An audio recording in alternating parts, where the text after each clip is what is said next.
রাজশাহীর মোহনপুর উপজেলার সাকোয়া গ্রামে ঈদগাহ মাঠে ঈদের নামাজ পড়ানোর ইমাম নিয়োগকে কেন্দ্র করে স্থানীয় জামাত ও বিএনপির দুই গ্রুপের মধ্যে সংঘর্ষের ঘটনা ঘটেছে।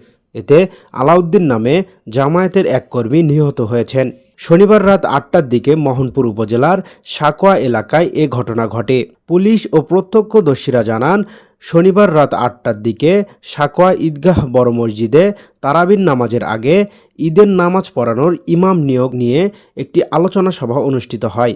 সভায় স্থানীয় জামাত ও বিএনপির নেতাকর্মীরা উপস্থিত ছিলেন। এ সময় উভয় পক্ষে নিজেদের পছন্দের ব্যক্তিকে ইমাম হিসেবে নিয়োগ দেওয়ার বিষয়টি নিয়ে উত্তেজনা সৃষ্টি হয়।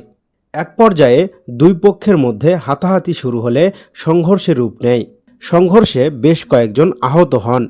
আহতদের স্থানীয় হাসপাতালে নেওয়া হলে গুরুতর আহত আলাউদ্দিনকে চিকিৎসকরা মৃত ঘোষণা করেন। তিনি জামায়াতের কর্মী বলে নিশ্চিত করেছেন উপজেলা জামায়াতের আমির। এ ঘটনার পর বিক্ষুব্ধ জামায়াত নেতাকর্মীরা রাজশাহী-নওগাঁ মহাসড়কে আগুন জ্বালিয়ে অবরোধ করেন। এ সময় একটি মোটরসাইকেলও পুড়িয়ে দেওয়া হয়।